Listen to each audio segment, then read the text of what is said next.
Fala galera, bom dia, boa tarde, boa noite, como é que vocês estão? Sejam muito bem-vindos a mais um episódio do Black White Podcast. Esse episódio especial, pessoal, como prometido ontem, nós estamos trazendo um assunto no qual está trazendo um pouco de pânico nas pessoas, mas hoje nós vamos trazer todas as respostas que vocês estão esperando. E nós trouxemos o pastor Eduardo Góes. Pastor, seja muito bem-vindo aí novamente. Muito prazer em estar recebendo o senhor aqui novamente. Maravilha, o prazer é meu poder estar com você de novo e com todo o pessoal, né, que acompanha aí as redes sociais e o seu podcast. Estamos aqui, na realidade, para tentar ajudar, segundo a minha visão pessoal dos assuntos, né? Eu quero deixar bem claro que o que eu falo é a minha visão. Não quer dizer que seja toda a verdade, mas eu analiso os fatos de maneira fria, olhando para a história das coisas, para tentar trazer luz e verdade no meio disso tudo. Boa, boa. Pastor, antes de estar passando a palavra para o senhor, que nós queremos que o senhor apresente aí o livro que o senhor escreveu para a galera, eu gostaria de estar fazendo uma pergunta, aí o senhor responde ela e já pode estar falando um pouco do seu projeto, do seu livro. O pessoal está falando sobre as 72 horas que vai acontecer aqui na Europa, em todo o mundo, e que precisa criar um kit emergência, você ter um estoque dentro da sua casa. Essas 72 horas, ela tem algo que seja, vamos se dizer, algum simbolismo espiritual, essas 72 horas? Porque tem muita gente que fala que vai ter espíritos na rua, vai ter... A galera fala isso até mesmo. Já ouvi até gente falar, nós vamos ter que ficar trancado dentro de casa, com janela fechada, tudo trancado, porque os capeta vai estar andando aí na rua e vai ficar bem perigoso. Aí o senhor poderia estar esclarecendo um pouco? Ok, bom, só para falar do livro, como você trouxe isso para nós aqui, né? Eu escrevi um livro que tem esse tema aqui, propósito e espiritualidade, né? Que tem o objetivo de trazer pessoas para mais perto da sua espiritualidade e também mais perto do seu propósito. O que nós vemos hoje em dia na Terra são pessoas buscando o seu propósito, mas às vezes até consegue atingir um pouco do seu propósito, mas com uma espiritualidade muito rasa. Então não vive de fato o seu propósito, nem a sua espiritualidade. Por outro lado, vemos muitas pessoas, inclusive nas igrejas, buscando muito o lado espiritual e tudo mais, e esquecendo-se de viver o seu propósito, né? Esse livro tem como objetivo juntar os dois temas, propósito e espiritualidade, a base de procurar e viver um propósito e também desenvolver a espiritualidade. Quando a gente faz esse casamento, nós conseguimos realmente ter na íntegra o melhor dos dois mundos e viver de verdade de uma maneira assim abundante na Terra. Então, nós temos esse livro que agora também vai sair online em breve, dentro de alguns dias. O site está sendo preparado e também vai ter um curso ligado ao livro, né? Primeiro vai sair o e-book, depois vai sair um curso explicando de maneira mais profunda o assunto, e eu sei que isso vai servir para a edificação de muitas pessoas. Bom, voltando aqui agora para a sua pergunta sobre as 72 horas, sobre o pânico e tudo mais. Primeiro, os demônios que estão soltos por aí são demônios da mídia. Né? Porque é a mídia que faz, todo esse estrago, né? Eu não sei se vocês lembram, há pouco tempo atrás, anos atrás, 2, 3 anos, teve aí uma crise sanitária terrível, uma pandemia, algo que foi terrível, e a mídia sufocou as pessoas com notícias e causou medo, pânico, houve muitas mortes de fato, mas engraçado que o vírus continua aí, mas não se ouve falar em mais nenhuma morte, entendeu? Porque o que mais trazia a morte na realidade era o sensacionalismo e tudo mais, envolto de tanta mentira em volta do assunto. Houve pessoas que teve um ataque cardíaco e no laudo está dizendo que morreu daquela doença. Então é tudo baseado em causar medo, né? Uma certa pessoa disse uma vez que se você quiser dominar um povo, primeiro cause medo. Então, o que existe dentro hoje da mídia e dos governos é uma maneira de causar medo, ok? Causando medo é mais fácil de conduzir um povo. Quando você tem um povo que é valente, que é destemido, você não consegue conduzir para o lado que você quer. Agora, quando você causa medo nesta pessoa, você pode conduzir ela para onde você quer. Pastor, só um parênteses. Sim. O senhor falou sobre o medo. Você acredita que algumas igrejas, elas usam isso? A base da religião é o medo. É o medo do inferno, é o medo de não ser salvo, é o medo de não receber, é o medo de não prosperar, entendeu? Então, tudo com base no medo. Por isso que nós, por exemplo, que somos da Igreja Extrema, nós ensinamos que nós não somos uma religião, embora esteja envolvido em rituais do culto, do louvor, da adoração, nós somos uma igreja antirreligiosa, né? Como Jesus foi antirreligioso. Em quem mais Jesus bateu e afrontou e confrontou foram os fariseus, os saduceus e aquela classe toda de religiosos da época. Porque a religião, ela tem, o nome religião é religare, né? Religare quer dizer que aquela instituição quer religar o homem a Deus. E o religare é ruim, porque o homem não vai conseguir. Quem liga o homem a Deus é Jesus Cristo. Ele é o caminho, ele é a verdade, ele é a vida. Então, esse é o objetivo da religião. Agora, melhor a religião do que a não religião? Melhor a religião. Porque a religião ensina padrões morais, éticos e tudo mais que ajuda as pessoas a serem melhores.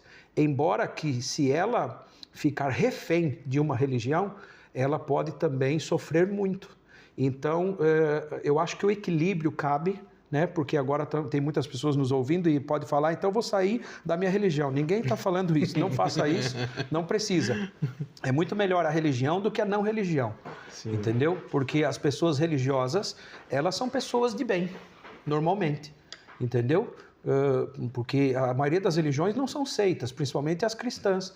A religião cristã é a religião que ensina você a dar a outra face quando você apanha, ensina a perdoar quando você é maltratado, ensina a fazer o bem às pessoas. Então, isso não pode ser mal, né? Sim. Mas, por outro lado, causar medo é mais fácil de se obter resultado do que se ensinar a palavra e a liberdade, por exemplo. Entendi. Há pessoas, por exemplo, tratando aqui de um assunto que é bíblico, o dízimo e a oferta é bíblica. Tanto no Velho, antes do Velho Testamento, antes da lei mosaica começar, já havia dízimo e oferta. O primeiro culto foi Caim e Abel, dando uma oferta a Deus, os filhos de Adão. Inclusive, ali também aconteceu o primeiro homicídio, porque um sentiu-se recebido e outro não, né? Então, existe todo um ritual que envolve a religião. E quando nós falamos de dízimo e oferta, por exemplo, se nós falamos da bênção de você ser dizimista e ofertante, como você é abençoado por abençoar, como você é abençoado por ser generoso, as pessoas não dão. Mas se eu falar que existe um demônio, que é o migrador, o cortador, e se eu falar dos demônios que agem na parte financeira, a pessoa fica com medo e ela dá por medo. Só que quem faz por medo, o fruto do medo é mais medo. Então, a premissa de fazer as coisas para Deus não pode ser nunca o medo. Tem que ser a liberdade e a vontade de adorar a Deus com tudo que temos, com tudo que somos. Ok? Uhum. Agora, voltando aqui para o assunto das 72 horas, boa, que o objetivo é causar medo. Bom, eu tenho duas visões nesse sentido. Primeira visão que eu tenho é negócio. Se eu fosse um homem de negócio que produzisse kits e qualquer coisa do tipo, eu iria motivar a mídia a criar uma sensação de que era necessário comprar aquilo. Houve no Brasil, um tempo atrás, uma lei que saiu e obrigava em 30 dias os caminhoneiros tinham que colocar uma faixa luminosa, refletiva, atrás dos caminhões.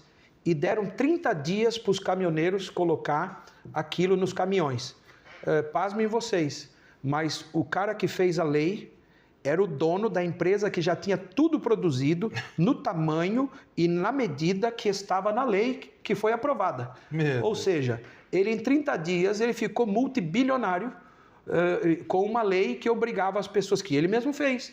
Mas não é ilegal ele fazer a lei, é só uma coincidência que ele tinha uma empresa que fabricou aquilo antes. Né? Que coincidência. Uma pura coincidência, Uma pura coincidência. Aí as outras empresas começaram a produzir, só que aí em 30 dias ele era o único que fazia e era obrigatório em 30 dias. Depois muita gente começou a fabricar, importar e fazer as medidas, porque no mercado já havia as faixas luminosas, mas não naquela medida. Tinha que ser da medida dele. Da lei, porque senão a multa era alta. Então, é um negócio. O que a política motiva muitas vezes, por trás da motivação da lei que fazem, existe sempre um negócio, alguém que está ganhando. A minha pergunta é, quem está ganhando com a propagação desse kit, né? Não sei.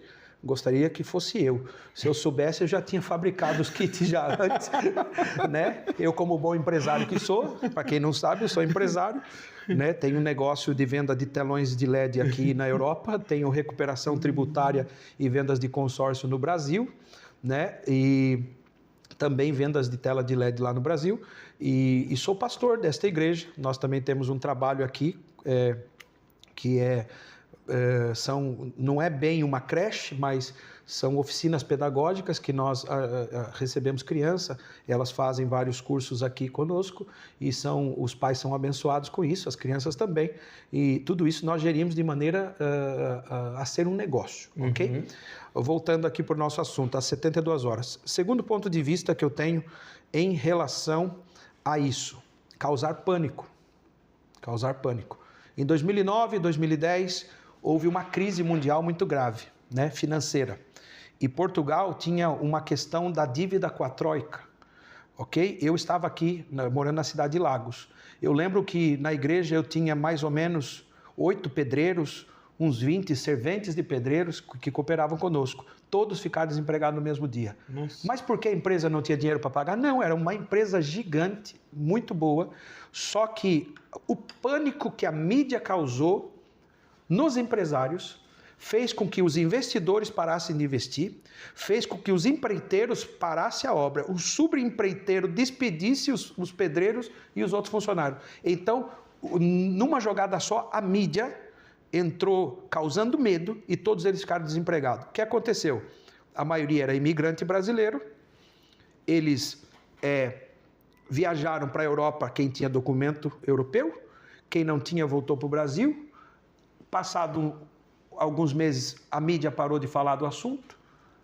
A crise não persistiu, porque a crise só persiste enquanto você falar dela. Entendeu?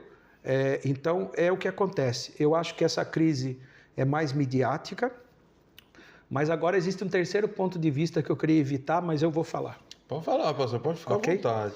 Existe uma sede por uma guerra. E aí já entra na questão do Apocalipse, né? Sim. Existe uma sede por criar-se uma terceira guerra mundial. O Papa da maçonaria, chamado Johann Pike, escreveu um livro de como eles deveriam fazer para tomar o mundo num governo único. Ele diz, primeiro faz-se uma guerra a nível mundial. Depois faz uma segunda guerra a nível mundial. E depois uma terceira guerra. Quando fizer a terceira guerra, esta guerra tem que se fazer uma guerra com o Médio Oriente. Israel, árabes, e o palco ser ali voltado para a Europa. Bom, qual é o cenário hoje? E eu entendo a questão também deles divulgarem essa questão de ter em casa as coisas das 72 horas. Já fazem 2 anos que os multimilionários e ricos da Europa estão tirando o ouro da Europa. Isso é alarmante. Por quê? Porque a reserva em ouro ela é garantida. Para onde que estão levando isso? Quando os Estados Unidos anunciou que agora você no Fort Knox pode ver o seu ouro, aí começaram a pegar o ouro, as reservas em dinheiro comprando ouro e o ouro sendo transportado para os Estados Unidos para guardar nos cofres. Porque tudo perde o valor na guerra, mas o ouro sobe. Então, essa é a ideia de quem tem dinheiro. Aí veja bem, se há 2 anos para cá, os multibilionários e milionários da Europa estão tirando as suas reservas, mandando para fora do país, se agora a União Europeia disse que poderá tocar na poupança das pessoas, no dinheiro que está na poupança. Como aconteceu no Brasil? Eles querem levantar 3 trilhões de euros dando um incentivo. Qual é o incentivo? Que você que tem o dinheiro na poupança empreste o dinheiro para a União Europeia para eles comprarem armamento. Olha só. Isso é uma medida de sugestão. Estou sugerindo que você empreste o seu dinheiro para a gente comprar armamento. Se você disser que não, a gente vai pegar o dinheiro do mesmo jeito. Você que escolhe. É terrível, entendeu? Então, agora vamos juntar todo o cenário. O ouro sendo tirado da Europa, as reservas, né? A União Europeia fazendo essa questão de se armar mais, né? Hoje já está sendo escalada uma guerra, porque houve uma notícia aí que não foi muito difundida, mais de 50 mil soldados chineses dentro da Ucrânia, lutando. Nossa. E isso é grave, entendeu? Aí, daqui a pouco, o Trump fala que vai parar de ajudar a Ucrânia, daqui a pouco vem o pessoal da União Europeia e diz, tudo bem, se ele não quer ajudar, nós vamos reunir, vamos ajudar, só que aí entra no meio da negociação dos Estados Unidos, que queria o minério da Ucrânia, entra também a França e outros países para querer o minério também, e aí começa ali um problema. Os Estados Unidos sai e começa a taxar tanto a União Europeia quanto outros países, porque assim também... há de convir que os Estados Unidos sempre foi o bom moço nesse sentido de que todo mundo taxa ele, mas ele não taxava muitos outros, como é o caso da China, que o mundo inteiro, ninguém taxa muito a China, mas a China, todo produto que vai para lá é altamente taxado. O que fizeram agora? Os Estados Unidos falou assim, eu vou taxar vocês 125% sobre o produto. Beleza, se houver retaliação, nós vamos subir. Houve retaliação agora, 240% em cima do produto que vem da China para os Estados Unidos. Por quê? Porque os Estados Unidos está à beira de uma crise, um colapso, e ele precisa levantar. Então, o mundo está numa tensão muito grande e tudo está convergindo para haver uma terceira guerra a nível mundial. Mas o palco da terceira guerra mundial está entre Médio Oriente e Europa. Então, tecnicamente, para quem está em Portugal, está tranquilo que Portugal não se envolve muito. Nem a Suíça se envolve, é um país neutro, né? Fica mais neutro. E por esse motivo, né, quem mora por aqui tá mais tranquilo. Pode estar em paz. Mas quem mora mais para o norte da Europa e para os países mais de divisa com o Oriente Médio, aí é mais perigoso, porque a guerra vai escalar ali, partindo para o norte de Israel, né? Agora, tudo isso está envolvido o kit das 72 horas. Se você me perguntasse, eu devo fazer isso ou não? Né? Eu diria que sim. Porque ter um kit de primeiros socorros pode acontecer um terremoto. Portugal teve um maior terremoto da história da face da Terra. Ainda não havia medição, mas pelo estrago que aconteceu, falaram que batia o topo da escala Richter. Nossa. Né? Então, houve tsunami, destruiu Lisboa, uma parte do Algarve, e a falha do Cabo São Vicente, que ao invés de mexer assim, se movimentou desta forma, houve muito estrago, muita coisa. Pode acontecer? Pode acontecer de novo. Entendi. Então, não custa nada ter um kit de sobrevivência. Agora, eles estão fazendo isso para causar um pouco de pânico, porque em pânico a gente diz sim para tudo. Eles falaram, vocês têm que ficar em casa. Beleza, vamos ficar em casa. Vocês não podem agora tomar um café na rua sem um código. Tudo bem, não pode tomar um café sem um código. E isso já é uma preparação também para o assunto que a gente pode falar daqui a pouco, sobre o governo do anticristo, que é o governo da besta, que vai dominar tudo e vai dominar através do medo. Entendi. Né? E essas 72 horas, pastor, você acha que é alguma preparação para um início do Apocalipse ou algo assim do tipo? Acho que não. O início do Apocalipse se dá pela manifestação do anticristo. Esse é o ponto principal. A Bíblia diz que o cavalo branco que vinha montado o cavaleiro com um arco sem flechas e vinha com uma coroa, alguns estudiosos da Bíblia interpretam que esse é Jesus. Não é Jesus, porque eles dizem que vai arrebatar e depois não. Esse não é Jesus, porque todos os cavalos do Apocalipse, eles trazem alguma coisa ruim, não trazem uma coisa boa. E a Bíblia, quando fala, se falasse de espada, podíamos falar que era Jesus. Mas esse vem com arco. A Bíblia diz que Deus quebra o arco e corta a lança e queima os carros do fogo. Ou seja, toda vez que é um arco, é o inimigo. Toda vez que é uma espada, é da parte de Deus. Então, quando Jesus vier, ele vem com uma espada que sai da sua boca. Entendeu?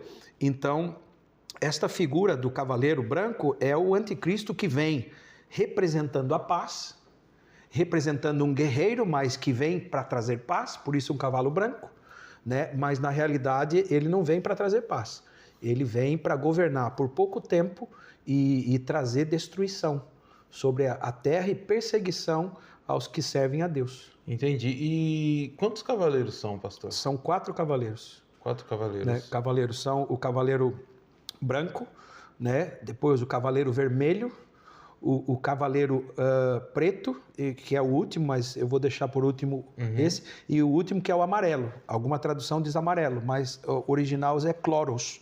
O original diz cloros, que é um amarelo esverdeado, ou um verde amarelado, mas não é bem um... Joga essa almofada aí para mim, por favor. Olha aqui, ó, que maravilha. Ó o cenário aqui, ó. Isso daqui é o verde, mas é amarelado, ou é um amarelo esverdeado. Então, é mais ou menos isso, entendeu? Que nós teremos, não é verde e não é amarelo, é cloros. É daí que vem a palavra clorofila, que é quando sai o verde da planta, é clorofila. Né? Então, cloros vem esta palavra desse cavaleiro. Então, são 4 cavaleiros. Né? Na minha concepção, é assim, branco, vermelho, amarelo esverdeado ou verde, que seria o mais correto, um verde claro, um verde tropa, alguma coisa assim, e o preto, né? São esses os cavaleiros, e cada um vem trazer um juízo sobre a terra, abrir uma parte que trará muito sofrimento à terra na realidade. Entendi. E pastor, eu também já ouvi falar que o Armagedon, é assim que se fala, né? O Armagedon, ele seria algo vinculado à Terceira Guerra Mundial. Você acredita nisso? Não acredito nisso de todo, porque Armagedon é a guerra final. É uma guerra em que toda a terra se voltará contra Israel, no vale chamado Meguido, está na Bíblia, e quando se juntar para a guerra no vale do Meguido, esse é o Armagedon, é a última guerra. E Israel provavelmente estará perdendo, e aí Jesus virá, porque já é o fim desta parte da história, Jesus virá para vencer os seus inimigos. É assim que a Bíblia nos relata. Esse sim é a guerra do Armagedon, né? Essa é a guerra. Agora, eu acho que antes desta guerra do Armagedon poderá ter a Terceira Guerra Mundial, porque é onde vai surgir um líder, uma coalizão mundial, dizer nós não podemos mais ter guerras desse tipo, vamos levantar uma liderança, alguém forte, alguém que era pequeno, mas que cresceu no meio, porque o Daniel fala um chifre pequeno que dominou outros 3 e depois ele juntou outros reis, e a Bíblia chama de besta, né? Com uma besta com 10 cabeças, os 7 chifres e etc e tal. Entendi. Então, pastor... 7 cabeças e 10 chifres. Desculpa, falando ao contrário.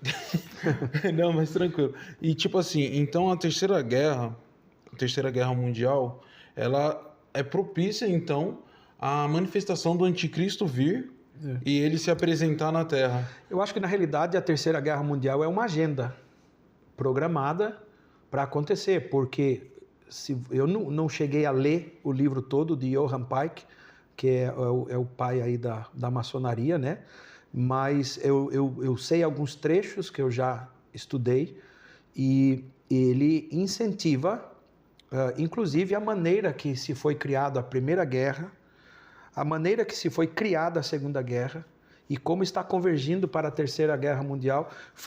Parece uma cartilha que foi seguida à risca, de como governos foram tomados pela maçonaria, como eles conseguiram se infiltrar dentro da religião, dentro de outras coisas. Então, eu não estou falando nada contra a maçonaria, e eu também não tenho nada a favor, entendeu? Eu acho que eles criaram um plano de governo para dominação mundial e estão chegando lá.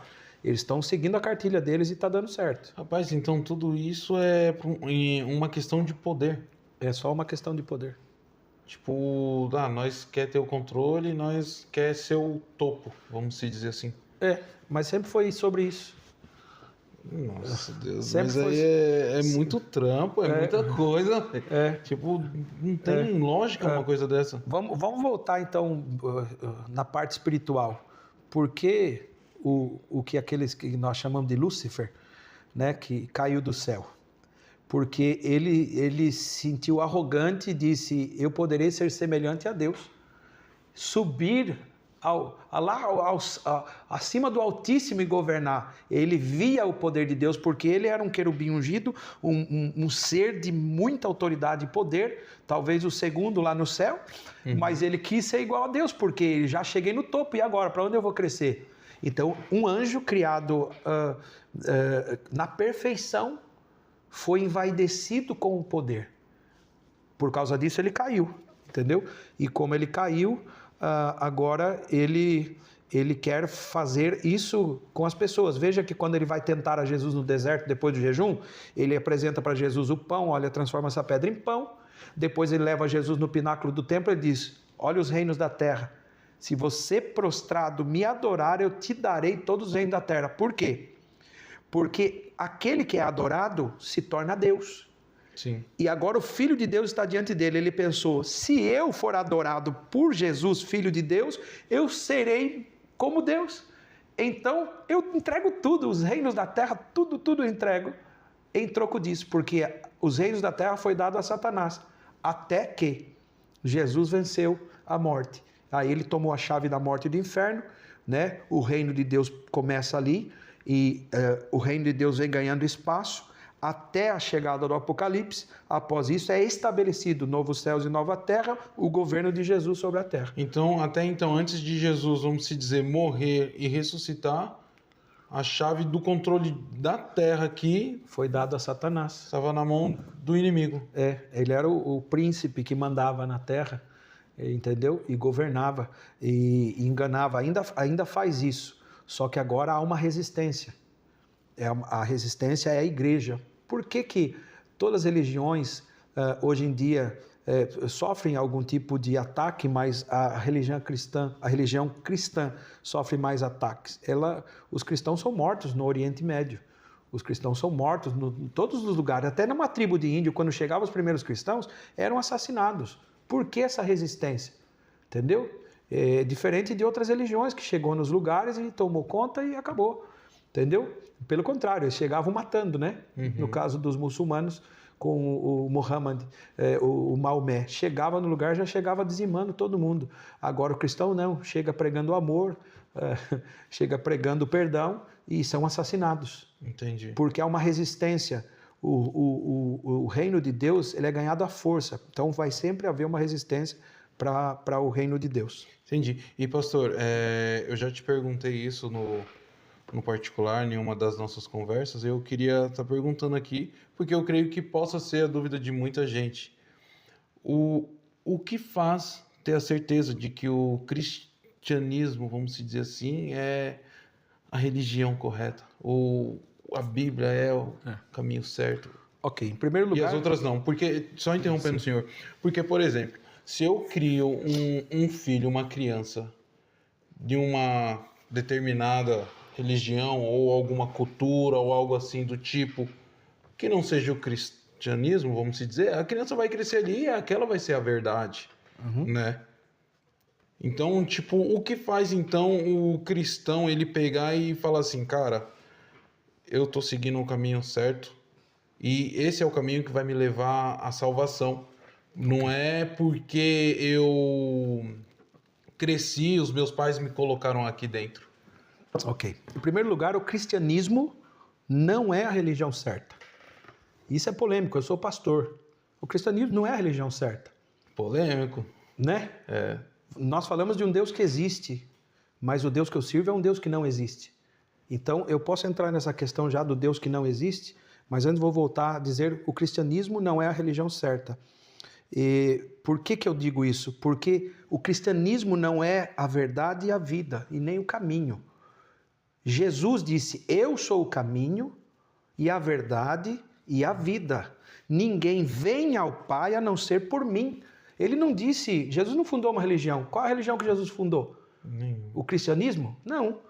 O cristianismo começou com esse nome, o cristianismo, depois do ano 320, né? Com a fusão do Império Romano, transformando a fé cristã, a fé em Cristo, numa religião.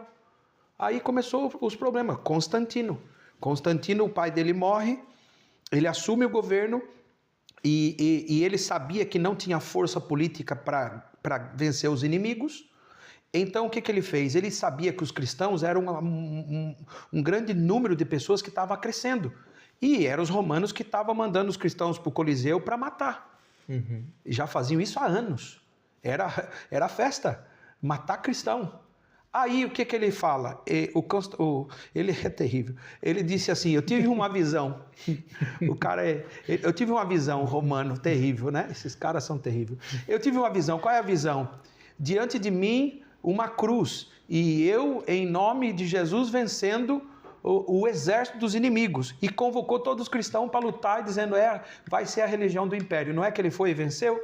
Venceu o primeiro inimigo, transformou a religião do império. Aí o que ele fez? Pegou os deuses do panteão romano, né? Apolo, Diana, todos os deuses pagãos. Sim. Inclusive o deus Sol, que eles adoravam no dia 25 de dezembro, é o nascimento do deus Sol, solstício de inverno, para alguns países de verão. E então ele coloca como se Jesus tivesse nascido no dia 25, o dia do sol, e ele é o nosso sol da justiça, e começou a fundir, misturar a religião romana dos deuses romanos, Apolo, todos os deuses, começou a juntar com a história de Jesus. Então, aí somem vários livros que foram escritos por discípulos, aí some muita coisa, mas graças a Deus ainda se salvou uma boa parte. Alexandria tinha a maior biblioteca da época, pega fogo de repente, né? Muito providencial essa... Um fenômeno. Alguma coisa espiritual. Pegou fogo na vela que nós acendemos. Nada. Atearam fogo lá. Acendi uma vela. Acendeu uma vela para Apolo Então, aí se cria o cristianismo. Entendeu? Aí se cria o cristianismo. O que eu estou falando é muito grave.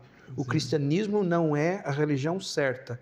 Se for para ter uma religião, é Jesus Cristo. Ele é o religare. Ele que nos religa a Deus. Eu falei que a religião é religare. É como está no latim. É o objetivo do homem religar o homem. O objetivo dos homens religar o homem a Deus. É impossível. O único que é capaz de levar o homem até Deus é Jesus Cristo. Ele diz, eu sou o caminho e a verdade e a vida.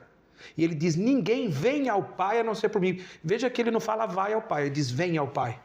Ninguém vem ao Pai a não ser por mim, porque eu e o Pai somos nós estamos juntinhos. Eu e o Pai, mesma cabeça, mesmo Espírito, somos um, e dividido em três, né? Deus Pai, Deus Filho e ação, Deus Espírito Santo, que hoje está conosco. Então, se fosse falar do que verdadeiramente nós devemos procurar, é Jesus Cristo, o nosso Salvador. Por que eu digo que, se fosse falar de uma religião, ele é a religião certa, né?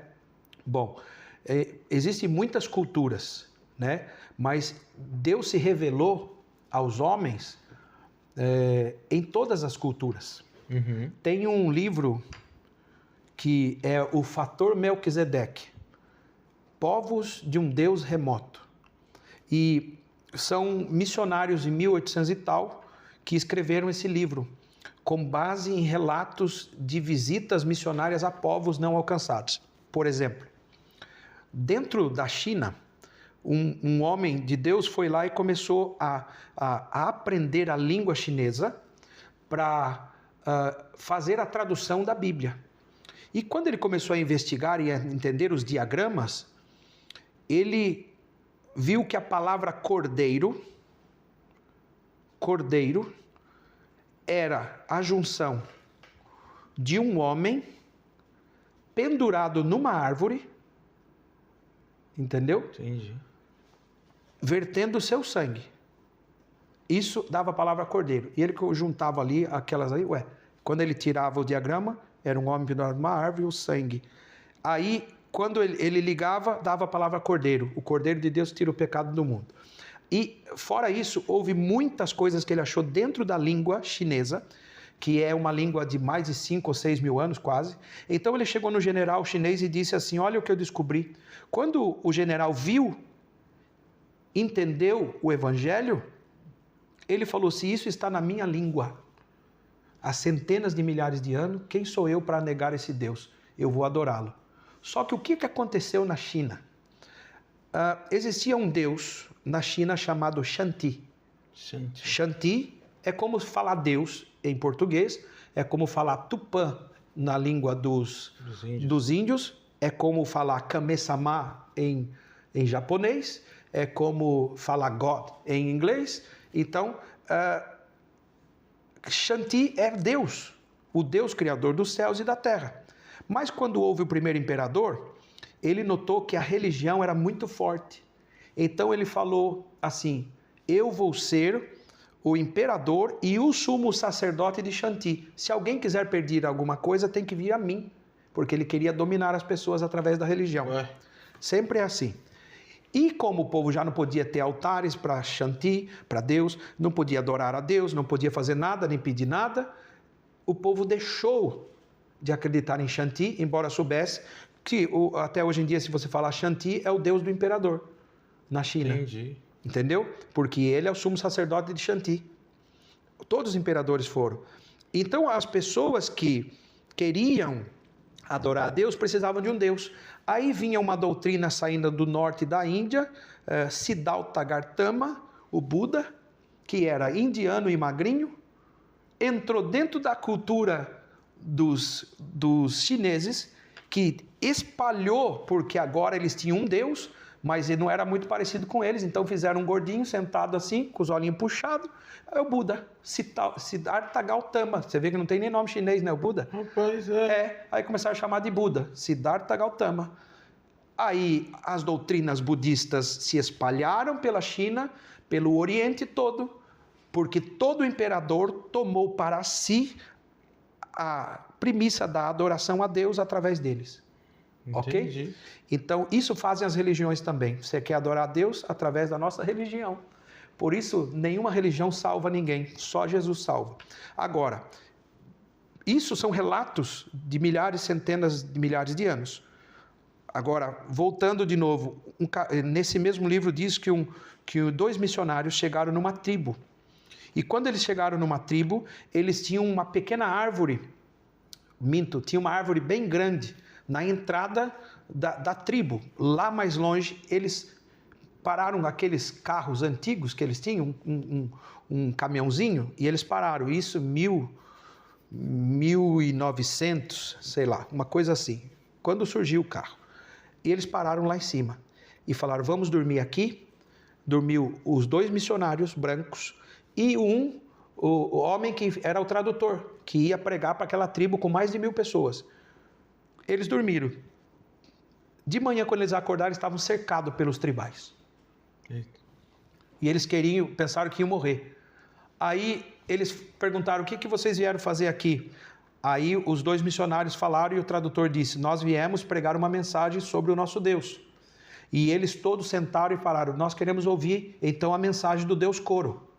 Aí ele falou, não vou falar do Deus Coro. Quem é Deus Coro? Aí ele falou, não, Deus Coro prometeu quase 1000 anos atrás. Esta árvore ainda era pequena, era agora uma árvore gigante, milenar, que viriam 2 homens brancos e nos pregariam uma mensagem do Deus Coro. E era para todos nós aceitar essa mensagem. E esta profecia se passou. E eles falaram assim, mas como é que é isso? Não, nós vivíamos no jardim, além das montanhas, mas nós fizemos cachaça de arroz e era proibido.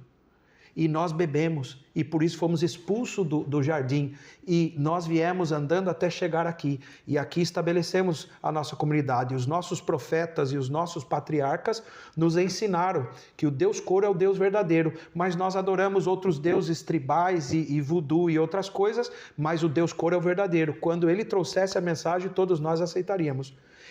Os missionários entenderam que a tradução do nome Deus para eles era Coro. Então falaram assim, Coro teve um filho, além das montanhas, em Israel. E quando o seu filho nasceu, e eles pregaram o evangelho. Quando eles pregaram o evangelho, toda a tribo recebeu a Jesus como Salvador e se converteu. Quando os missionários voltam para a Inglaterra e trazem um relato, uma tribo que se converteu 100%, eles falaram, não, isso é impossível. Nenhuma tribo aceita tudo assim e isso é impossível. Então foram lá investigar o que aconteceu e descobriram essa história do Deus Coro era verdadeira e se converteram.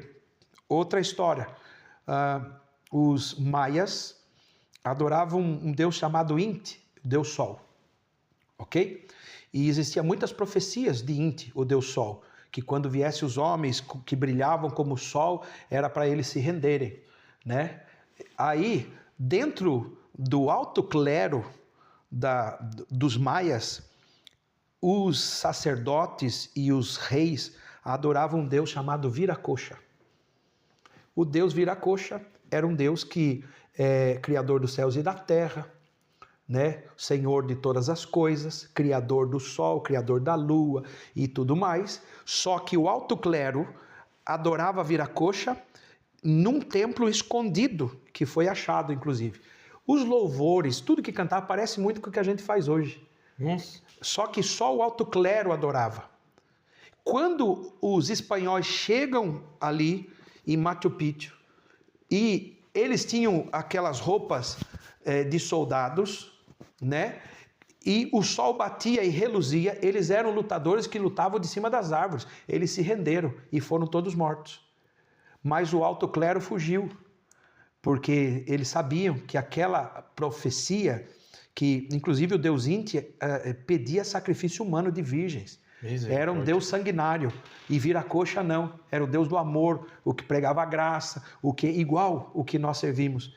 Só que eles não deixaram a mensagem de Deus ir para todos o povo com medo de uma rebelião, e aí simplesmente fez com que todos eles morressem praticamente, só sobrassem poucos deles que fugiram e se esconderam. E assim os espanhóis dominaram aquele lugar com o cristianismo, porém o cristianismo católico da época. Então, são histórias como essa que eu digo que não existe uma religião certa. O que existe é um caminho certo. E Jesus disse, eu sou o caminho e a verdade e a vida, ninguém vem ao Pai a não ser por mim. Se você quer servir uma religião, sirva a Jesus Cristo, entendeu? Ah, mas eu quero aprender mais. Ok, escolhe uma igreja evangélica, uma igreja cristã que você possa aprender mais e que possa crer somente no Pai, no Filho e no Espírito Santo, não adorar deuses, não adorar estátuas, não fazer idolatria, não adorar homens, porque embora sejamos de igreja evangélica hoje em dia, tem pessoas que adoram a Deus através do pastor, e isso é idolatria também. Então, somos homens, somos pessoas falhas, mas Jesus não falha. Ele é o caminho, Ele é a verdade e Ele é a vida. Por que eu disse que Deus não existe? Isso vai ficar para outro podcast. Isso fica para o próximo? Porque tem mais assunto aí para a gente falar. Depois eu falo por que Deus não existe. Entendi. E pastor, que nem conforme esses relatos que o senhor falou, nós vemos que as pessoas também que estão do lado do cristianismo, não só o governo, mas as pessoas que estão do lado do cristianismo, eles usam o medo para controlar o povo. Aí o povo fica naquela, eu tô com medo aqui na igreja, eu tô com medo aqui com o governo, e nisso nós vê que o povo consegue, sabe, manusear o povo e fazer o que eles querem. Yeah. E hoje eu vejo que muitos profetas, pastores e pessoas assim, mal intencionadas, eles usam profecias, usam esse tipo de coisas. Como a pessoa consegue identificar uma profecia ou algo vindo de Deus, se é ou não? Porque tem gente que usa de má fé, tem gente que até fica imitando línguas estranhas lá e falando, isso aqui, e me dá seu carro, que Deus tá mandando você me dar o carro. E a pessoa vai dar carro, dá dinheiro, que até mesmo foi um caso que a André Surak, ela fala que uma das coisas que fez ela se afastar da igreja, que ela fala que foi um dos motivos, foi a manobra que certa igreja fez com ela, que fez ela dar dinheiro, casa, um monte de coisa. E ela acabou falando assim, cara, eu resolvi sair da igreja, comecei a passar fome, igreja nenhuma me ajudou, ninguém quis me ajudar, e voltei a fazer o que eu fazia antes, que eu me senti mais abraçada no mundo. Então, como manusear isso daí? O caso da Andressa Surak, né? Sim. Ela nunca se converteu, ela quis um Deus de barganha, eu dou e ele me dá, né? Porque ela só aprendeu isso, se eu dou alguma coisa, eu vou receber algo em troca, é o que ela faz hoje, tipo, né? Um investimento. Hoje ela anda sendo investida demais para poder ganhar dinheiro. Então, ela para mim é uma mulher promíscua, que não segurou os desejos dela, problema dela, né? E não julgo, deixa ela com a vida dela, né? Mas eu também não vou falar contra a igreja dela, acho que ela foi, como muita gente vai para a igreja, com um desejo de receber algo em troca, e o evangelho não está em receber, está em doar. O evangelho é doar. Primeiro, Deus deu o seu filho único. Depois o filho deu a sua vida, a única que tinha. Entendeu? Depois Paulo, Pedro, Tiago, João, todos deram a sua vida pela causa do evangelho, sem receber nada em troca. O evangelho é sobre dar a mim próprio e tudo que eu tenho para ajudar outras vidas. Alguma pessoa que chega dizendo, eu dei tudo e não recebi nada, não recebi amor, meu irmão, mais do que a minha obrigação é dar tudo. Eu dei a minha vida para Jesus e eu dou tudo. Os meus negócios é tudo para a obra. Você acha que me sobra dinheiro? Não sobra, eu pego tudo. Os meninos que me conhecem sabem. Tudo que eu pego todo mês, toma tudo para ajudar, para fazer, para pagar. E é um prazer em dar tudo. Eu não tenho direito a receber nada. Quem sou eu? Eu era uma meba, um pecador, um miserável, alguém que não merecia nada. Eu nem sei porque que Deus me quer e me usa, mas eu sei de uma coisa, ele viu alguma coisa em mim, ele achou graça, algo que eu não mereço é ser salvo, mas ele me salvou. Pelo seu sangue eu sou salvo. Então, o que a Andressa, a queridinha, lá tem... é um fogo não pentecostal. Ela tem um fogo que queima, que não é pentecostal, e ela precisa de apagar o incêndio dela. E eu acho que a vida é dela. Eu acho que a vida é dela, ela que faça o que ela quiser da vida dela. Mas a frustração dela é porque ela foi com uma expectativa de receber algo em troca. Exato. Entendeu? Se ela quer receber algo em troca, faz o negócio. Entendeu? Porque aí a premissa de você vender e receber está tudo certo, é o negócio. Agora ela está feliz, sabe por que ela está feliz? Porque ela está fazendo uma coisa que ela está recebendo retorno financeiro. O Deus desse século é mamon, é o dinheiro. As pessoas vão até a Deus com vontade de barganha. Olha, Deus, eu estou dando isso, eu estou dando meu dízimo, estou dando uma oferta. Agora eu quero receber. A tua palavra diz que eu tenho que fazer prova do Senhor. Quem sou eu? Eu não sou digno de receber nada. O mais de tudo é a salvação, eu já recebi. Então, eu estou mais que abençoado, entendeu? Agora você imagina Paulo preso numa cadeia, sendo condenado à morte, vão cortar a cabeça dele daqui uns dias, e o cara fala assim, alegrai-vos sempre no Senhor. Outra vez digo, alegrai-vos. Ué, como é que alguém está falando de alegria, estando num fosso, podre, sujo, tendo que comer aonde faz as necessidades, condenado à morte, ele não sabia se era aquele dia que ele ia morrer, falando de alegria. Sabe por quê? Porque a alegria de Paulo não era uma situação que ele estava, a alegria de Paulo era uma pessoa. A pessoa de Jesus Cristo. Ele é a nossa alegria. Independente se a minha vida está boa, está má, se eu estou doente, ou se eu não estou doente, se eu tenho dinheiro ou se eu não tenho dinheiro, não importa, nada disso importa. O que importa é que eu tenho o dono de tudo e que eternamente, se eu for cego, se eu for surdo, se eu for aleijado, se eu tiver algum problema de saúde, na glória, na presença do Senhor, eu não terei nada disso. Eu estarei face a face com o meu Deus eternamente. Não é 80 anos, 100 anos, é eternamente. É muito tempo, é para sempre. Então, essas pessoas que vêm a Deus por barganha, por querer algo em troca, meu irmão, já perdeu a bênção. Não vai arrumar nada. Não vai arrumar nada, porque ele não prometeu dar nada em troca. Ele diz, no mundo tereis aflições. Olha, vocês tenham por bom grado passar por açoites, perseguições, tribulações. Olha, os profetas antes de vocês passaram por isso também, então vocês vão passar, fiquem alegres. O Sermão do Monte diz, se alegre, porque os que vieram antes de vocês também passaram por isso. Quer dizer, o próprio Jesus passou por isso. Quem somos nós para não passar? Então esse povo é assim, eu passei fome. Olha, se você está com Jesus e passou fome, ainda bem, porque agora você está com Jesus. E se eu morrer? Se eu morrer é lucro. Entendeu? E Amém. Se eu viver? Se eu viver é para a glória de Deus. Então pronto. Entendi. Essas pessoas que querem barganhar com Deus, nunca vão ganhar. Elas só vão perder, porque Deus não vai dar nada em troca. Ele já deu a salvação. Esse é o princípio. Agora, que nós acreditamos que Deus também nos ama e quer nos prosperar, glória a Deus. Eu acredito nisso, entendeu? Mas e se não acontecer? Porque a prosperidade tem a ver com administração. Exato. A prosperidade tem a ver com visão. A prosperidade tem a ver com planejamento. Agora a pessoa dormindo até meio-dia acha que vai prosperar, não vai prosperar. Né? Deus, eu vou ganhar na Mega Sena, ou na loteria, eu vou ganhar no Euro Milhões. Não vai ganhar, meu irmão. Não vai ganhar. Verdade. Entendeu?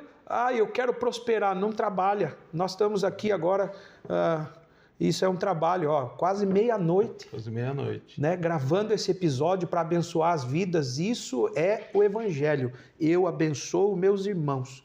Eu fiz esse livro, já são quase 2.000 cópias. Eu não vendi nenhum livro. Eu ofertei todos os livros. E se alguém ofertou alguma coisa em troca, glória a Deus. E se não ofertou e quis o livro, levou igual. Porque eu não vendo livro, eu abençoo as vidas, porque esse é o meu propósito. Entendeu? Amém. Isso é o Evangelho, em que nós nos doamos e damos tudo que temos em prol do benefício dos outros.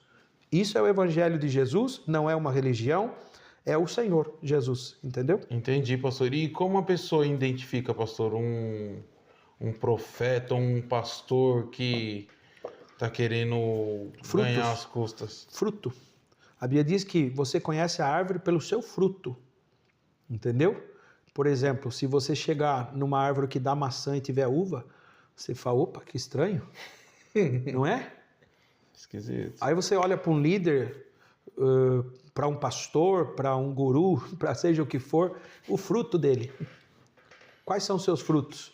Se não tiver fruto que glorifique a Deus, é ruim. E a Bíblia diz sobre o fruto do Espírito e sobre a obra da carne. Aí ele diz, a obra da carne é bebedices, glutonorias, dissensão, divisão, porfílias, guerras, prostituição, orgias, coisas desse tipo. Mentira. Aí você fala, mas o fruto do Espírito é paz, amor, fé, longanimidade, benignidade, mansidão, domínio próprio, fé. Contra essas coisas não há lei. Por que veja que o fruto do Espírito não é nada que arrepia? Porque a gente fala Espírito, a gente, arrepiei. Não. O fruto do Espírito não arrepia, porque bondade, mansidão, domínio próprio não tem nada a ver com arrepiar, tem a ver com caráter. A palavra caráter no original quer dizer imagem. Imagem. No grego, a mesma palavra para imagem é a mesma palavra para caráter. A minha imagem é o meu caráter. O meu fruto é o meu caráter. Se eu tenho um caráter transformado por Deus, não interessa o que os outros falam. A mim mesmo, muita gente já falou mal de mim, continue, Deus te abençoe, né? Porque faz parte do meu ministério, é ser odiado e ser amado. E às vezes mais odiado do que amado. Glória a Deus por isso, eu não tenho problema nenhum com isso. E se a minha esposa continuar me amando e os meus filhos também, tá tudo bem, entendeu? E Deus, que é mais importante, que Ele me ama sempre.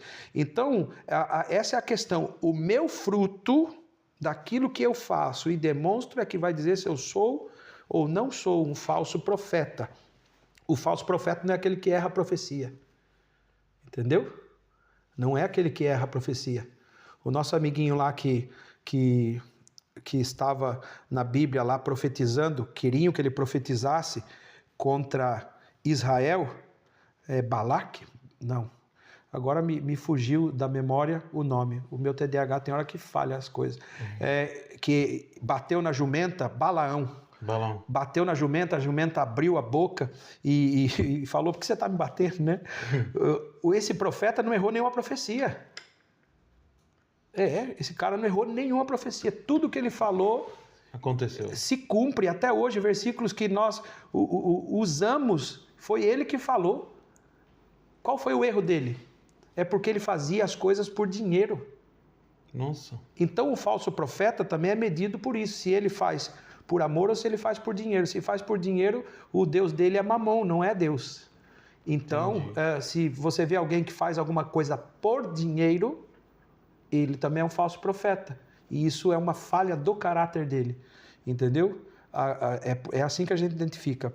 Pelos frutos, pelo caráter e se faz por amor. Entendeu? Se não fizer assim, tá fora. Entendi. Aí, ó. Tá vendo, né, pessoal? Essa daqui, né? Ah, tá. Tá vendo, né, pessoal? Pega a visão para vocês acabar não se frustrando aí, depois sair falando que foi culpa de Deus aí, pra você ter entrado em uma latada aí. Que aí depois a culpa fica jogando em Deus, né? Fica falando, foi Deus, isso aqui, foi Jesus. Sendo que você tem que pegar e examinar essas 3 questõezinhas aí que o pastor acabou de falar. Pastor, acho que foi o quê? Antes de ontem, que nós acabou tendo uma perca, o Papa faleceu, né? Que Deus o tenha. E isso criou muita polêmica, muita coisa a respeito do Apocalipse, do 8º rei e de inúmeras coisas aí que a galera tá até assustada falando. Com a morte do Papa, pastor, o que o senhor tem a dizer referente ao Apocalipse? Ok. Tudo isso faz parte do programa, né? Eu não digo que o novo Papa será um anticristo, mas talvez parte do governo do anticristo, porque a Bíblia fala que da cidade que está edificada sobre 7 montes é Roma. Daniel profetiza acerca dos reinos da terra, o reino de Nabucodonosor, a Babilônia, depois o reino grego, depois ele vai ao Medo-Persa, depois o governo de Roma, aquela estátua. Só que quando chega no governo de Roma, é as pernas, a parte mais comprida, né? O Roma domina o mundo. Quando Roma domina o mundo, é o reino de Roma que está em ascensão, mas depois a Bíblia vai dizer que na estátua se fundia com o barro, quando está chegando perto dos dedos, ou seja, ela ia se fundir com a religião que é frágil, mas ainda seria o governo de Roma. Então, o que aconteceu com Constantino no ano 300 é que o governo de Roma vinha dominando a terra, e quando chega em Constantino, ele funde com a religião, e fundindo com a religião se torna um outro reino, que não domina só alguns países, mas toda a terra, através da religião cristã, ok? Então, mas a Bíblia diz que viu uma pedra que vinha e batia sobre os pés da estátua e quebrava os reinos da terra. Essa pedra é Jesus, né? Então, nós sabemos que está inteiramente ligada, porque veja o nome, Igreja Católica Apostólica Romana. Igreja Católica Apostólica Romana. É a Igreja Romana ainda. Ainda é o Império de Roma. Entendeu? Embora seja o Vaticano, só uma curiosidade. Tem algumas, né? O Vaticano foi construído em cima de um cemitério antigo de uma deusa pagã chamada Vática. Oxi. A deusa dos mortos. Dentro, ali embaixo, há sepulturas de mortos e de rituais que eram feitos à deusa Vática, que depois acabaram construindo a Capela de São Pedro e virou ali o Vaticano, a sede do governo, né? E o nome Vaticano por causa dessa deusa? Vaticano é o nome do lugar, porque era um cemitério da deusa Vática, né? Depois, quem quiser, vai pesquisa e estuda mais sobre isso. Agora, segundo as profecias de um padre irlandês, chamado, eu acho que é Malaquias, São Malaquias, se eu não estou enganado, eu já lembro o nome se não foi esse.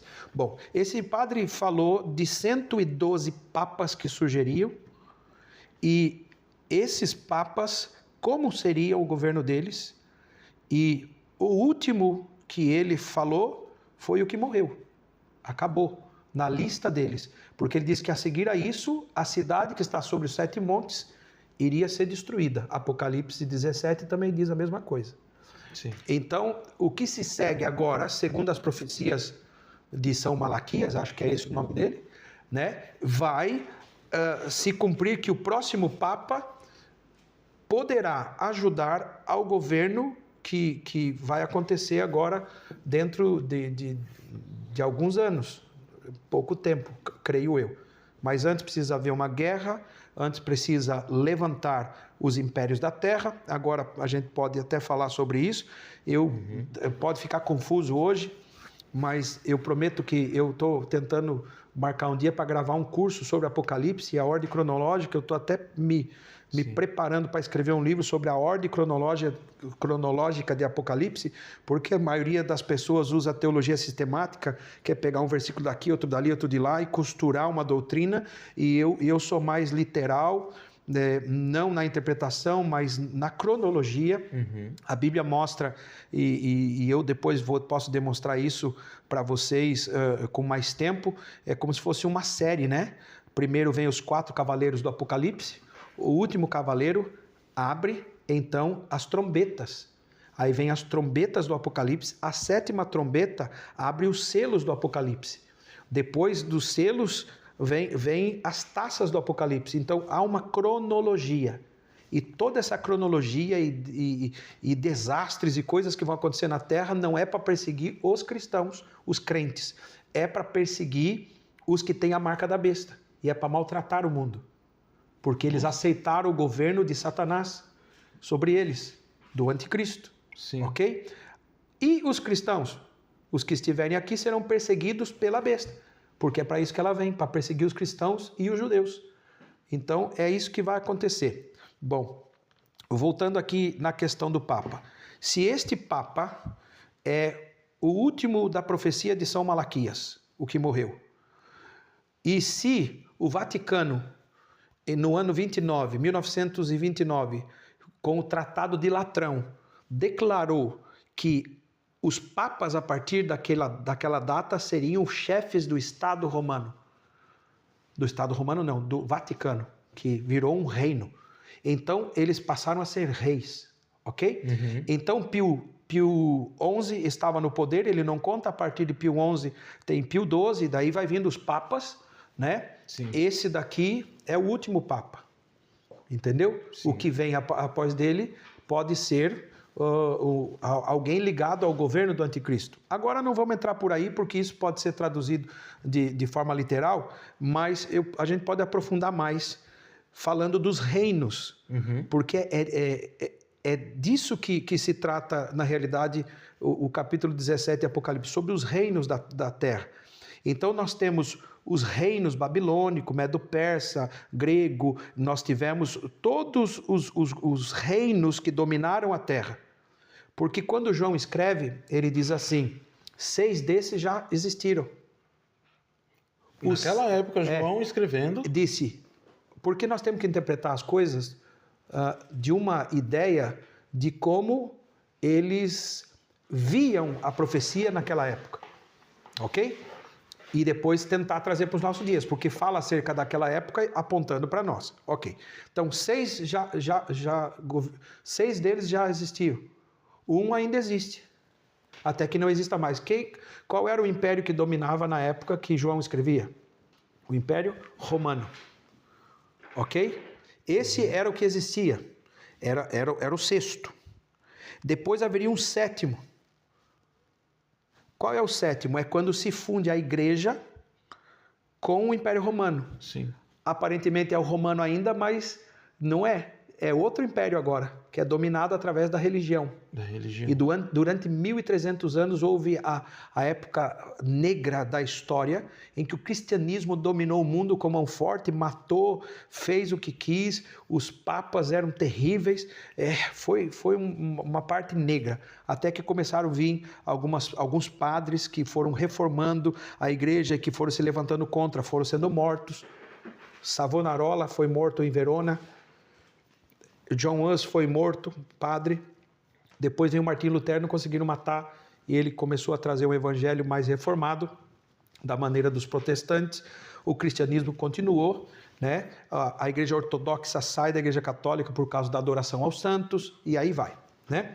Bom, nisso tudo, 1929 começa o Tratado de Latrão, os papas vêm, esse é o sétimo, o que vem agora, o oitavo, deveria ser alguém que fosse o mal, mas eu não vou usar essa parte, eu vou usar os reinos. O sétimo reino é a fusão do Império Romano com a Igreja Católica, ok? Só que este agora acabou, segundo a profecia. Sim. Quando esse acabar, aí o que surgir, que também é o anterior, quer dizer, vai ser o mesmo que vai surgir dali. Agora eu vou dizer uma coisa. O Papa Francisco, que partiu, estava tentando e conseguiu fundar uma nova religião, que é o Crislã. O que é o Crislã? Cristianismo, islamismo e judaísmo, juntos, pela paz e pelo mundo. Uhum. E eles fizeram o Tratado de Abraão, acho que na Síria, se eu não estou enganado, e eles estiveram lá até o Papa sumiu por 36 horas, foi notícia em todo mundo. Onde será que o Papa foi, né? Sumiu? Ele sumiu por 36 horas e depois voltou, né? E quando ele voltou ali, houve vários conspiradores que falaram muita coisa do sumiço dele e tal. Bom, a verdade é que o falso profeta tem que dar poder ao anticristo e colocar ele na posição de Deus. Sim. Ok? Só que o que vai surgir agora é polêmico. É minha visão, é o que eu acho. Entendeu? Tem a ver muito com a questão dos ETs. Tem muito a ver com essa questão. Eu vou dizer por quê. O Vaticano tem 2 observatórios que são dos mais tecnológicos do mundo. O que está no Arizona é um observatório para observar questões extraterrestres, que tem dos melhores, as melhores lentes, ele é muito melhor do que o da NASA, tem visão infravermelha e tudo mais. Você sabe o nome do observatório? O nome do negócio é Lúcifer. Ah, você está brincando. Você pode ver lá, Observatório Católico no Arizona. O nome da lente que eles usam se chama Lúcifer. Entendeu? Porque ele pega a luz. Então, pertence à Igreja Católica. Até um padre que toma conta, não sei se é Franciscão, alguma coisa assim. É um padre que toma conta disso. Mas aí fica meio contraditório, pastor, porque, tipo, o cara é padre, Igreja Católica, Jesus Cristo, e põe o nome do material dele do inimigo. Então, coloque uma música aí, um frade cantando Lúcifer. Vai aparecer um frade lá na Capela Sistina cantando Lúcifer, misericórdia. Ele é um padre, entendeu? Porque, mas assim, eu nem digo que esse é o nome dele, do Satanás, porque a Bíblia não fala a palavra Lúcifer. Não? Não. Isso saiu de onde, essa palavra? Da ideia de o portador da luz, que é uma profecia, acho que está em Ezequiel, que fala o portador da luz, e portador da luz, no latim, é Lúcifer. Então, colocaram o nome, o portador da luz, né? Mas, inclusive, os católicos falam que o portador da luz é Jesus, por isso que eles cantam Lúcifer. Entendeu? Mas, popularmente, Jesus não é Lúcifer, então fica estranho. O povo coloca um monte de nome, é cão miúdo, capeta, cão, né? Um monte de coisa, né? Então, aí é os nomes populares que criam, mas, por exemplo, a palavra Satanás já tem a ver com o que ele é, porque a palavra Satanás vem de Ra-Satã, que quer dizer advogado de acusação. Então, e ele é o acusador dos nossos irmãos. Então, a função de Satanás é ser o acusador. Está constantemente nos acusando, ou na nossa mente, ou para Deus acerca de nós. Mas o sangue de Jesus nos libertou, então nós estamos livres. E é um campo que ele trabalha muito, que é a mente, né, pastor? É só aí. Por isso o medo, por isso outras coisas. Ele trabalha aqui na nossa mente. Entendi. E quem ajuda ele a fazer isso está com ele, né? Então, por isso que nós não devemos, nem na religião, nem na mídia, em lugar nenhum, causar esse tipo de pânico. Quando a gente fala desses assuntos, a gente não quer causar pânico, a gente quer trazer algum esclarecimento, embora às vezes não seja possível, mas estamos aqui para isso. Bom, se tratando dos impérios, né, o anticristo tem que sair dentre esses impérios romano, império grego e o império seleucida. O império seleucida é a divisão do império de Alexandre o Grande, que é dividido entre os 4 generais dele. Um deles chamava Sileudo, alguma coisa assim, e criou-se o Império Seleucida. Eu até trouxe aqui umas fotos do Império. Boa. Então, a profecia de Daniel, capítulo 7, e nos versos a seguir, mostra dos impérios que deveria vir o anticristo, né? Então, eu tenho aqui, vou até mostrar aqui, é o Império Grego, né? O Império Romano, desculpa, esse é o Império Romano, dominou, né, boa parte da terra. O que está em vermelho, né, pastor? Exatamente. Esse daqui é o Império Grego, né? O Império Grego, ok? E esse é o Império Seleucida, ok? Então, o anticristo tem que vir da região do império que foi de Roma, do império que foi dos gregos e do império que foi Seleucida. Isso segundo a profecia de Daniel. Então sobra somente esta parte. Aí quando nós olhamos para esta parte, nós temos que olhar para a profecia que a Bíblia diz que o anticristo viria como alguém que atacaria pelo norte de Israel, ou seja, algum país ligado ao norte de Israel. E quais são os países ligados ao norte de Israel que se encaixam no Império Romano, no Império Grego e no Império Seleucida? Tem 4. E eles estão aqui, ó. Né? Quero mostrar para vocês. Que é o Iraque, a Síria, o Líbano e a Turquia. Esses 4, são os candidatos da onde vai surgir o anticristo. Mas como pode surgir o anticristo disso daí? Bom, pode surgir porque existe a Liga Árabe, que contém 22 ou 23 países, que é uma espécie de governo, assim como a União Europeia tem dezenas de países, assim como a OTAN tem, sei lá, dezenas de países. Agora, imagine agora que se levanta um governo ali da região árabe, pode surgir pequeno, mas domina os que estão à volta, se torna grande numa guerra e domina a OTAN, domina a União Europeia, domina outros, né? Se levanta como líder para botar a casa em ordem. O que acontece é que esse pode ser aclamado o líder, entendeu? Porque ele trouxe paz para a guerra, porque a guerra, segundo Johann Pike, vai ser no Oriente Médio, então dali também é o sinal que vai se levantar. E na Síria foi criado a religião cristã e o pacto de Abraão. E aonde que está aqui que eu falei de que tem que vir o anticristo? Olha a Síria aqui, ó. Ao norte de Israel. Israel está aqui.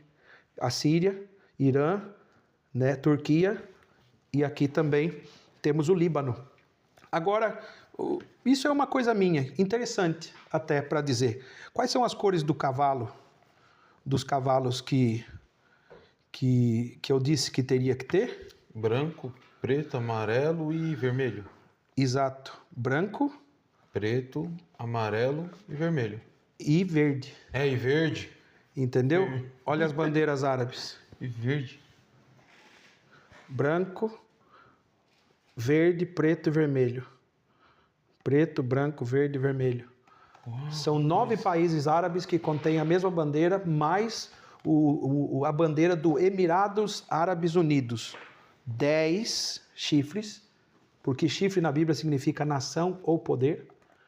Entendeu? Reunidos para lutar contra Israel. Você sabe que já há uma profecia no Alcorão que eles aguardam,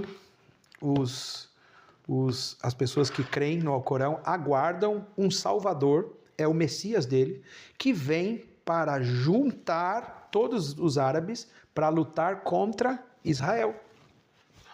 E o que a profecia bíblica diz? Que o anticristo vai juntar todo mundo para lutar contra Israel. Então bate as profecias, não só da Bíblia, mas também do Alcorão e também da história. Que aí vai juntar todo mundo contra Israel. Aí vai ser aí que ele vai aparecer e vai... E aí o que acontece? É óbvio que vai ter que unir Nações Unidas, vai ter que unir todo mundo para poder conseguir. Mas alguns estudiosos dizem que os Estados Unidos, nessa altura, vai se levantar para proteger os cristãos. E por isso a Bíblia diz que viu uma grande águia que pegou os cristãos e levou para o deserto para protegê-los. O símbolo dos Estados Unidos é a águia, né? Sim. Então, algumas pessoas dizem isso, eu não posso afirmar completamente, mas de qualquer maneira, quem tiver que morrer, vai morrer por perseguição do anticristo e nesse caso, morrer para o cristão não é malefício, embora seja doloroso, porque quem é cristão não morre de fato, ele só se transforma, né? E ele vai parte daqui para melhor. E depois Jesus desce para lutar contra o anticristo e o governo e as pessoas que estão com ele e desce com os mártires, aqueles que foram mortos nessa época da tribulação. Entendi. Entendeu? Basicamente é isso. É lógico que para a gente aprofundar mais, eu vou ter que fazer mesmo alguma coisa mais pausada, tratando de Apocalipse desde o princípio até o final. Mas uma coisa é certa, toda mudança dentro do Império Católico Apostólico Romano acende uma luz para o fim dos tempos. Sim. Como existe a profecia desse São Malaquias, que foi fiel a todos os papas, no que ele falou, como agiria, como seria, até o nome deu certo, tudo deu certo. Eu não sei se de propósito os papas seguiram, ou se ele profetizou e realmente é inevitável acontecer, e aconteceu. Então, este São Malaquias disse que viu até os 112, até o Papa centésimo, 12º, né? E depois disso ele viu a grande cidade sobre as 7 colinas ser destruída, como está escrito em Apocalipse, que o Senhor destruiu a cidade que fez as nações se prostituir. A palavra idolatria é a mesma para prostituição na Bíblia. Quando Deus fala que o povo se prostituiu, fala de idolatria, que é trair a Deus por outros deuses. Isso é prostituição diante de Deus. Então, fala também da mulher que vinha montada sobre a besta, vestida de escarlata. A cúria dos bispos de Roma são cor escarlata, que é um vermelho diferente, mas é a cor, né, que eles usam. E isso é apostasia, ou seja, os cristãos que creem na palavra de Jesus, nessa época, tanto católicos quanto evangélicos, todos os cristãos, muitos vão perder a sua fé, afastar-se da sua fé e começar a seguir ao anticristo. Por quê? Eu estava falando dos ETs, né? E não terminei. Porque existe uma investigação da Igreja Católica em cima dos demônios, que na realidade chamam de ETs, mas que são demônios, porque eles investigam os ares e os principados e potestades estão nos ares. Então, na realidade, quando a investigação não é para o espaço, a investigação é porque, para ter uma lente de infravermelho e de para ver radiação, tudo, eles querem pegar outras coisas, né? Então, alguém acha que eles vão revelar arquivos do Vaticano agora, assim como os Estados Unidos também quer revelar, e vão revelar esses seres, e provavelmente vão se valer da ajuda deles, porque o falso profeta vai fazer milagres, vai fazer coisas assim bem diferentes, né, pelo poder de Satanás. Então eu acredito que tem qualquer coisa aí que não foi explicado que nós podemos ver, né? Então eu acredito que toda vez que vai mudar um papa, isso pode acontecer. Agora, qual vai ser o papa que vai ser escolhido, né? Na minha visão, tem que ser um papa que é amigo do Oriente. Amigo do Oriente. Se não for do Oriente Médio, ele tem que ser amigo do Oriente, para continuar o trabalho dentro do Crislã, dentro do islamismo, dentro do cristianismo e dentro do povo hebreu, né? De Israel, para que junte todas as religiões e ele possa então surgir um líder que as religiões vão dizer: esse é o nosso Deus, esse é o nosso Senhor, entendeu? Mas na realidade é um engano. É um grande engano. Então o próximo Papa não vai ser liberal como esse. Ele não pode ser. Vai ser mais duro, ele vai ser mais rígido. Porque há uma tendência mundial para a direita agora. Isso é política só. Nossa, é verdade. Você falou no episódio, há uma tendência mundial para a política de direita no mundo. O Papa que estava aí foi o Papa mais progressista, amigo de todos os que são da mesma linha, né, mais progressista. Agora, o próximo que vem vai ser um pouco mais contido, porque é uma vontade de demonstrar um certo caráter, uma certa santidade, para que as pessoas abracem. Então, com certeza, ele não vai ser tão liberal, vai ser um Papa que provavelmente vai ser amigo do Oriente Médio. Ele vai viajar mais para o Oriente Médio, vai tentar fazer mais alianças no Oriente do que os outros. Veja só, se o Papa não fosse importante, os governos e reis dessa terra, assim que eles são chancelados, assim que eles tomam posse, a primeira viagem que eles fazem qual que é? Para Roma, para beijar a mão do Papa. Por quê? Porque quem colocava e tirava os reis no passado eram os papas. Os reis da Europa eram eles que colocavam e tiravam. É eles que diziam: esse é o rei. Entendeu? Aí, a partir daí, todo mundo faz isso. Então, quando um dia antes de morrer, até o Donald Trump estava lá, né, falando com o Papa. Você fala: já que o senhor vai morrer amanhã, vou falar hoje com o senhor. Né? Ô, pastor, mas aí, tipo, que nem o senhor comentou, sobre os líderes nacionais, eles sempre pegam e viajam lá para fazer um cumprimento para o novo Papa. Então, ao ver deles, o Papa, ele meio que substituiu os profetas? Na realidade, não, porque ele é o governo que governa o mundo. O Império Romano ainda governa. Lembra que eu falei dos impérios que governou a Terra? Né? Os babilônicos, medo-persas, gregos, Seleucida e os que saíram de Alexandre o Grande. Depois o Império Romano, que dominou com mão forte o mundo daquela época. E depois se fundiu com o cristianismo e governa ainda. Todo lugar que você vai tem uma igreja católica. Exato. E eu duvido, olha, aconteceu aqui. Isso é polêmico, caramba. Aconteceu aqui na Praia da Luz um assassinato da menina chamada Madeleine. E quando aconteceu isso, sei lá, mais de 15 anos atrás, eu morava em Lagos, ali perto de... Aliás, eu cheguei depois dessa época, acho que um ano no máximo. E fui morar em Salema, do lado da Praia da Luz. E a gente andava muito por ali. Tem uma igreja católica na Praia da Luz, assim, bem pequenina, né? Que naquela noite tinha umas valas abertas que estavam passando esgoto e canos e coisas assim. E os pais da menina eram amigos do padre, que acho que era inglês ou alemão, não sei. E naquela noite que a menina foi morta, amanheceu as valas daquela igreja tapadas. E houve uma teoria que alguém falou que ela estaria enterrada ali naquelas valas, que fizeram aquilo para esconder, né, por causa do assassinato, segundo esta pessoa falava, que era o pai e a mãe que tinham feito. E para esconder, falaram com o padre que era amigo da família e aí queriam investigar. Estava na Praia da Luz, dentro de Portugal, no terreno da Igreja Católica. Você acha que alguém conseguiu ir lá desenterrar, fazer algum buraco? Não. Pediram autorização ao Vaticano, o Vaticano negou. De jeito nenhum. Não vai mexer. Sabe por quê? Porque todo o território da Igreja Católica no mundo inteiro, em qualquer lugar, é uma embaixada. É algo inviolável, não pode tocar. É terra que pertence à Igreja Católica. E como ela domina, pode vir aqui. Sabe quem reforma as igrejas católicas de Portugal? Não. O governo.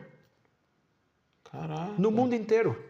Por exemplo, nós temos a nossa igreja. Você acha que se alguém quiser fazer uma investigação, não vai fazer um buraco? Eles levantam isso daqui no avesso, cara, se eles quiserem. Entendeu? E eu não posso impedir. Ou se eu precisar reformar aqui, estou até precisando. Imagina que eu preciso reformar a igreja. Aí, meu irmão, você acha que o Estado vai dar algum centavo aqui? Zero, meu amigo. Sabe por quê? Porque eu não faço parte do sistema católico apostólico romano que governa o mundo inteiro. Entendeu? É ele que dita muitas regras no mundo. E quando o Papa fala, todo mundo para e ouve e ficam discutindo se concorda ou não concorda, mas todo mundo respeita. Entendeu? Entendi. Porque ele é o governo de Roma que foi fundido com o barro, o ferro com o barro, com certeza vai ser necessário de esse barro, governo e ele é cristão, fundido com porque tem que ser cristão e apóstata, ou seja, que o Daniel cristão que viu, deixa a fé, é o governo que governa o mundo. chancelar ou validar a ação do anticristo. O falso profeta Que vai dizer, vamos fazer uma marca, a marca de adoração a esse líder, que é a besta. Entendi. Entendeu? E todo mundo vai aceitar, os governos da terra vão aceitar, porque a Roma domina o mundo até hoje através da sua religião. Entendi. Então é mais ou menos por aí. Então é óbvio que o Papa que vai chegar, estão mostrando algumas imagens, um Papa negro, um Papa coreano, um Papa japonês, não sei, e estão mostrando ali umas imagens, mas acho que talvez não seja nenhum deles, são nomes que eles estão sugerindo, como são bispos e arcebispos famosos e conhecidos, talvez seja ele e tal, aquela coisa. Eu acredito que isso não vai acontecer, né? Se acontecer, terá que ser um Papa do Oriente Médio ou amigo do Oriente Médio. Então não é uma profecia, é só uma análise, porque ele tem que ajudar a cumprir esta profecia, se for no nosso tempo. Mas segundo as minhas contas, pode ser até 2027, de 2027 até 2067. Eu acho que eu falei sobre isso da outra vez, que tem a ver com a conta da figueira que floresce, que é Israel. Uma geração não passaria sem que viesse a se cumprir isso, né? Então, o Apocalipse de Isaac Newton, ele faz contas no livro de Daniel e dá a data 2060, mais 7, seria 2067 no máximo. Né? O governo falam que é 7 anos, não é 7, na realidade são 3 anos e meio de tribulação, mas a ação do inimigo vai ser feita durante mais tempo. Então eu acredito que o anticristo surgirá entre 2027 até 2067. Não vou dizer data porque eu também não sei, só uma análise. Entendi. Porque a Bíblia diz que uma geração é 80 anos, o que passar disso é câncer enfado. Mas Deus disse que o homem não poderá viver mais que 120, então eu estou calculando de 80 a 120 anos, depois que Israel virou Estado em 1948, 47 para 48. Né? Então, está por aí. O Trump faz parte, o Trump é uma peça importante. Os governos da Terra, a União Europeia é importante, a Liga Árabe é muito importante, entendeu? Porque aí é necessário que se levante o anticristo, segundo a minha visão, do norte de Israel, dos países que pertenceram ao Império de Roma, Império Grego, Império Seleucida. Só sobra aqueles 4 países. E tudo vai se encaixando, né? Se você for porque ver. a Bíblia interpreta a Bíblia. Né? Eu não tenho tempo aqui para mostrar versículos, mas eu prometo que vou fazer um curso sobre Apocalipse, né? Assim, passo a passo, versículo por versículo. Depois você comenta aí se você compra o meu curso, tá bom? Vou vender baratinho, 5 mil reais, ou 5 mil euros, brincadeira.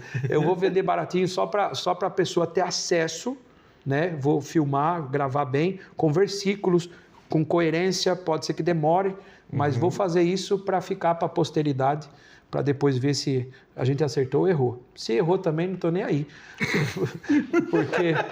porque eu sou um ser humano falho, né? Mas assim, analisando de forma inteligente e coerente a palavra, né? Eu creio assim, eu sei que eu tenho muitos amigos que creem totalmente diferente, não há problema algum, somos amigos, irmãos em Cristo, né? Eu espero que alguém acerte, mas a briga aqui não é uma corrida de quem vai acertar, é só tentando trazer luz para que a gente possa entender melhor as coisas, né? Entendi. Pessoal, nós estamos chegando ao fim, mas eu queria lembrar vocês aqui, deixe o like, se inscreva em nosso canal, vá em nossas redes sociais, nos siga, interage lá com a gente, que a nossa equipe vai estar ali, sempre respondendo seus comentários, respondendo seus directs. Comente quem vocês gostariam que estivesse aqui no Black White Podcast também. E, pastor, antes de encerrar, eu queria que o senhor deixasse uma mensagem para as pessoas em como elas estarem se preparando nesse tempo de medo, como elas estarem se preparando com essa chegada aí que estão falando do anticristo, como se preparar, e pode ficar à vontade aí, pastor. Bom, a Bíblia diz assim, o verdadeiro amor lança fora todo medo, ok? Quem realmente tem o verdadeiro amor para nos dar? Jesus Cristo. Exato. Então, se você se apegar a Jesus Cristo como seu Salvador, o verdadeiro amor dele vai lançar o medo fora. Embora sejamos humanos e tenhamos medo, mas o medo só atrapalha. A Bíblia diz assim, que Satanás, ele ruge, faz barulho como um leão ao nosso redor, procurando a quem possa tragar. E aí o apóstolo vai dizer, contudo, resistam-lhe permanecendo firmes na fé. Então o que sobra quando nós temos medo? Só sobra carne. Satanás não é um leão, mas ele faz barulho como se fosse um leão. Imagine à sua volta alguém fazendo barulho como um leão. Você fica com medo. Quando você fica com medo, só sobra a sua carne, porque o medo se opõe ao espírito. O medo é fé no mal. Eu acho que é a melhor definição. O medo é fé no mal, é fé no que está errado, é fé nas coisas ruins. Então, é melhor ter fé em Deus, que é bom, que é amor. Por isso a Bíblia diz, o verdadeiro amor lança fora todo medo. Então, se livrem do medo. Se apeguem a Jesus, porque Ele é o caminho, Ele é a verdade e é a vida. Se estar com Jesus e morrer, é ganho. Se está com Jesus e for perseguido, é bom, é ganho. Tudo é ganho. Com Jesus está tudo ganho, porque quem está em Cristo já morreu para as coisas dessa terra, ele vive em Cristo e Cristo vive nele, já não há mais nenhuma condenação e o céu é a nossa parada. Então, nós não temos que temer nada. Então, se você tem medo, se você tem receio, saiba de uma coisa, a tendência do mundo não é melhorar. Infelizmente, a tendência do mundo é só piorar. Ai, fiquei com medo. Então receba Jesus para você ser livre do seu medo, porque Ele é o único que vai garantir que no meio de tudo isso a gente seja salvo. Pior do que você viver uma vida ruim é você viver uma eternidade ruim. Pior do que você viver uma vida ruim é você estar na eternidade no lugar errado, no lugar ruim. Então a eternidade é para sempre. Como que você quer viver para sempre? Essa é a pergunta. Eu quero viver bem para sempre. Então nem que eu passe algum perrengue nessa terra, nem que eu passe alguma luta nessa terra, eternamente eu quero viver bem. Então tudo que você fizer aqui é uma semente. Principalmente crer em Jesus. Esse é o princípio de entrar no mundo celestial de Deus, do lado bom, entrar de verdade, crendo em Jesus. Ele disse, eu sou o caminho, a verdade, a vida. Ninguém vem ao Pai a não ser por mim. Então esse é o meu recado para você receba Jesus como seu Salvador. Eu não sei como fazer. É simples, é só dizer que crê em Jesus Cristo e quer recebê-lo como seu Salvador, entendeu? E pedir perdão dos seus pecados. Depois procure uma igreja que eles vão te orientar melhor, né? Esse é o caminho, ele é o caminho e ele lança fora todo medo. Desde o dia que você está com Jesus, você não tem medo mais. Pode morrer, pode viver, pode subir, pode descer, tanto faz. Você está com Jesus, tá bom? E se algum cristão que está nos ouvindo vive com medo, lembre-se que o nosso Senhor, ele lança fora todo medo. Então, se apegue a Jesus, vai dar tudo certo. Amém. E é isso, pessoal. Procure uma igreja, se firme com Jesus Cristo. E lembrando, dia 4 do mês que vem, né? Vai ter uma vigília aqui na igreja, caso você queira conhecer o pastor Eduardo Góes aí, conhecer pessoalmente, até trocar uma ideia, né, pastor? Vai estar aí, algumas igrejas, vai reunir algumas igrejas aqui, né, pastor? Sim. Vamos adorar a Deus aí, todo mundo junto. E o livro, o povo vai poder adquirir, pastor, na vigília? Como é que vai ser? Nós temos aí o livro. Na realidade, eu não vendo, né? É uma doação. A gente pede, se a pessoa quiser doar, pode doar, mas o livro é seu, né? É só levar. Boa. Então é isso, pessoal. Dia 4 do mês que vem, semana que vem já, né, Bimar?